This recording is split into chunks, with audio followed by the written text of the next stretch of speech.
Hi everyone, welcome back to Casual Watch Review channel. Well, we've got another exciting release from Christopher Ward which launches today, and I'm very kindly joined by Will from Christopher Ward. Thank you for joining us. Good to see you again. This is quite an exciting watch here. It says in my notes that it's released to celebrate one of the great movie characters of all time, the candelabra from Beauty and the Beast. Is that right? No, but actually there is kind of tie-ins, I suppose. The watch has lots of lume, Barbara has light. I don't know.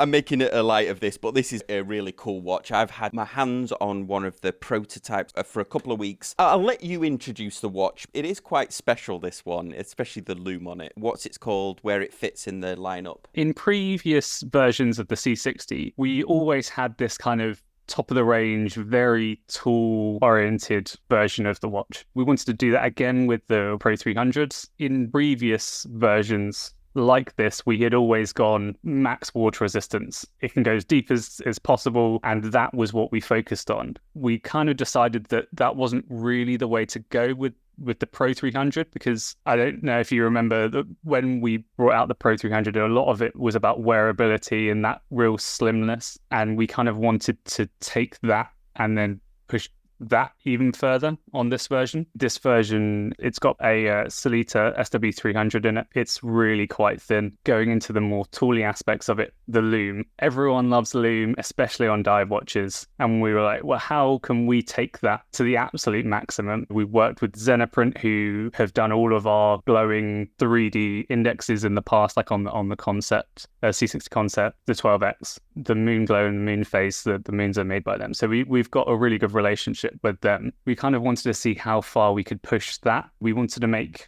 all of the indexes out of this 3D globalite material. I'm sure you know, but it's basically a glowing ceramic. So you can create these voluminous parts, basically. People have done that before, mainly on the indexes, but we also chose to do it on hands also. There is this globalite material on the hour, minute, and also seconds. So the seconds being one of the hardest ones to do, because you've got to kind of balance. This globalite has weight implications, because liquid lume almost weighs nothing, but instead you're having to put a piece of ceramic. You kind of got to be careful how much you put on, not to cause any problems with timekeeping, because this watch is a chronometer as well.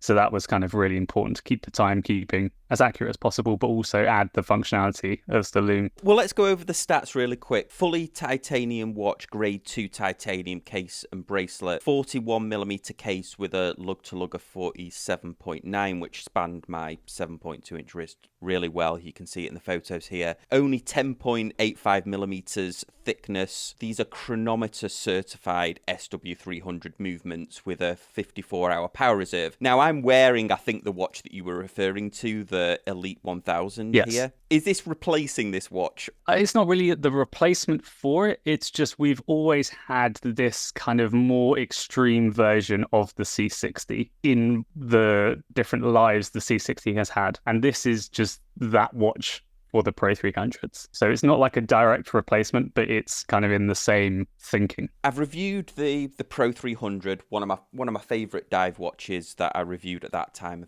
A great value watch. You've just released a GMT version. But there is a difference, isn't there? Because the case on this titanium one, it doesn't seem like the standard light catcher case. It's a lot more refined. It's not just a 300 made of titanium. It seemed to me like the case itself was actually quite different. That's what we did. We went through and we refined everything. We added, so the crown guards are now kind of separate pieces that are then screwed onto the case. We did that for two main reasons. One of them being an aesthetic reason. It just looks cool. And then the second one being you can get a lot finer finish on the case. We wanted things to feel a bit more blocky and kind of monolithic on the case to match the dial, because to the dial you've got these big blocks of lume. We also wanted to take some of that over to the case, and if you don't have the smooth flowing lines like you do on the Pro 300s, if you have to try and create sharp transitions between elements,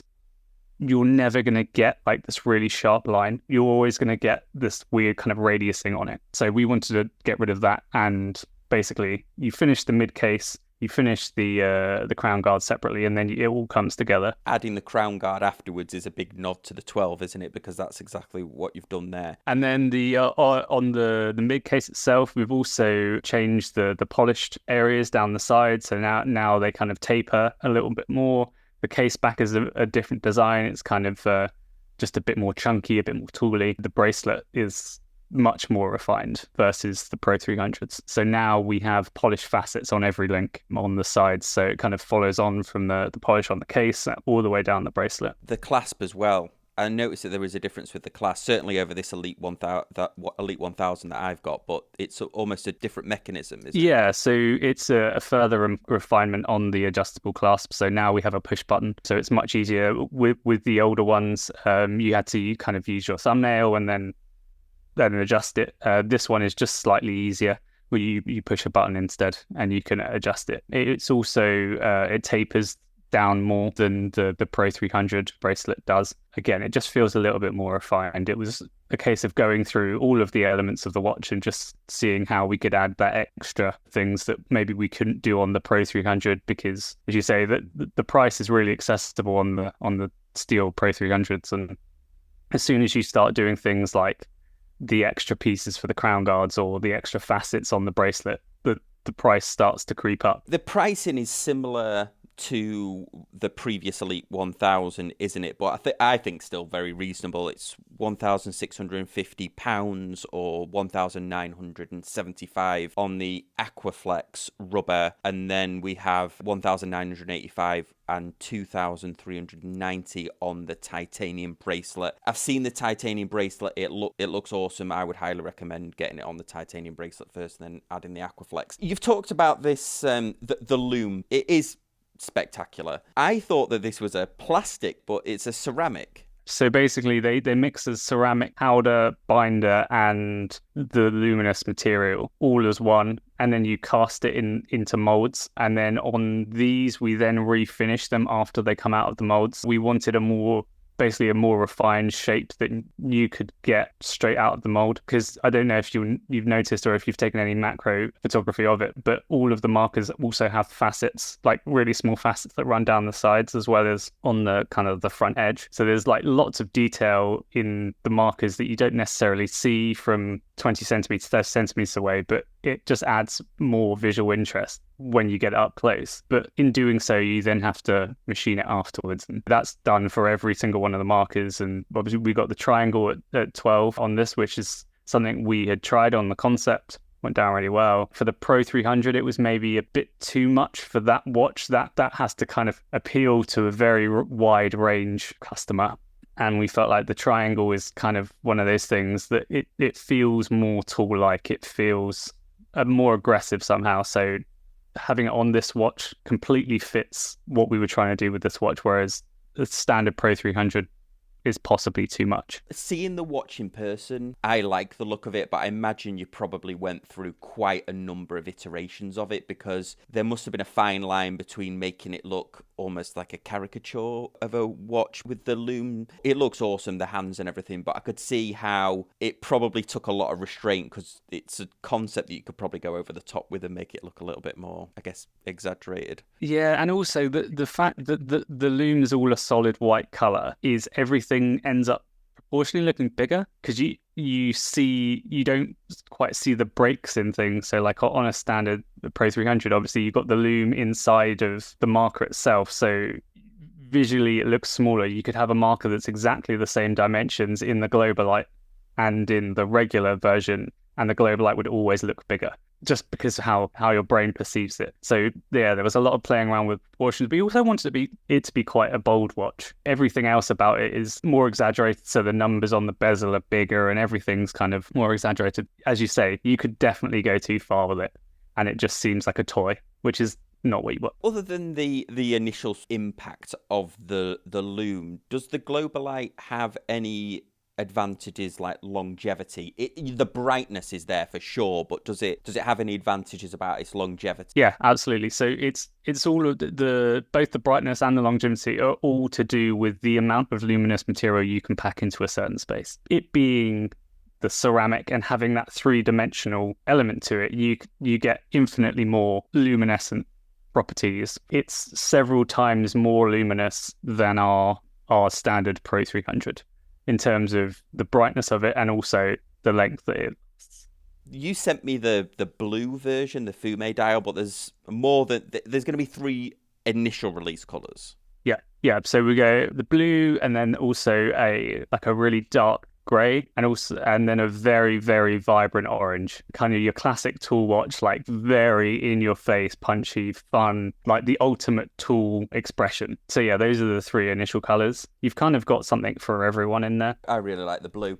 So I guess this would fit between your traditional fans that are very tool watch focused like me, and then the buyers that really like the 12. This seems like a transition almost between the two. It's a diver that definitely has all of the dive chops. It's got the helium escape valve on the side, which is quite understated. You haven't gone for the black surround with HE on it. It's quite understated. So it's got all of the dive watch credentials, diver's extension, stuff like that. But it's definitely more. We've discussed it before, definitely more of a refined, not even more wearable, because I thought the Trident 300 was really balanced very well on the wrist, but this is even sort of a next level up. Was that the concept behind it? I think the whole 12 project was all about refining a concept down as much as possible. That was part of this also. So it wasn't a conscious decision that, yeah, we're going to transition 12 buyers over to the C60,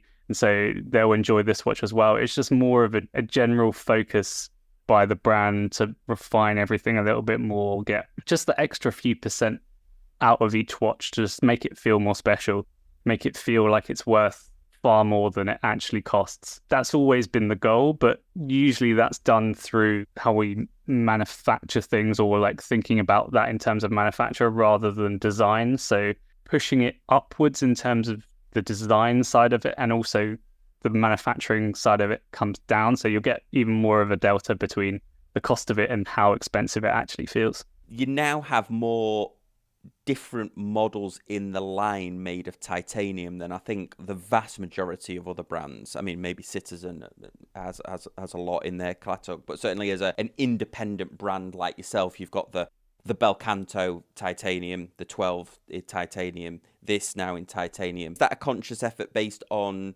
the longevity of the watches and the lightness? It's kind of a few things. So it was something that we worked really hard to do right when we first started doing it. So on the Pro 600 Elites 4 or 5 years ago, we spent a long time making sure that as a titanium watch was just as well finished as the steel variants. We didn't want to sandblast everything. We didn't want to forego the polished facets. So we spent a really long time kind of getting that as good as possible. And then from that, we kind of learned that our customers in general, a good segment of them appreciate what titanium brings, the lightness, the kind of tooly nature of it. So we've just kind of integrated that into segments of our different collections. The material just matches our customer really, really well. So we'll just continue doing it. We're getting better at finishing it.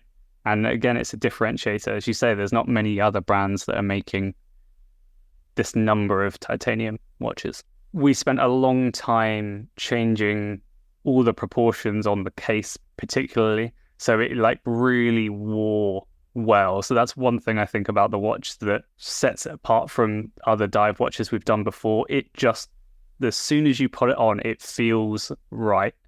And we kind of spent a really long time making sure that was the case. And when we originally got the samples, we were kind of all talking about how we were going to speak about this watch and what it was that was special about it. And obviously the lume is something that is very special and very, very obvious, but also the kind of intangible part of just, you put it on and it just feels right. You just feel like you've worn it for ages and it wears really well.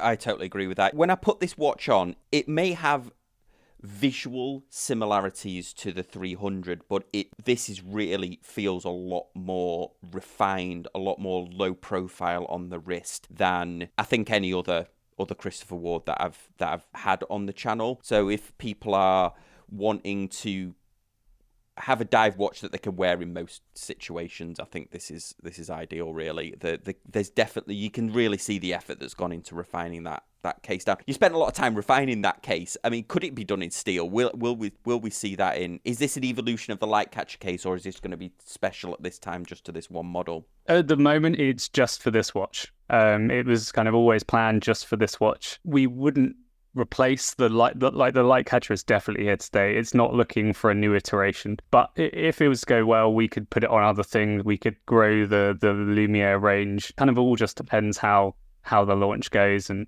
so there's no plans, but it would make sense if it was well received.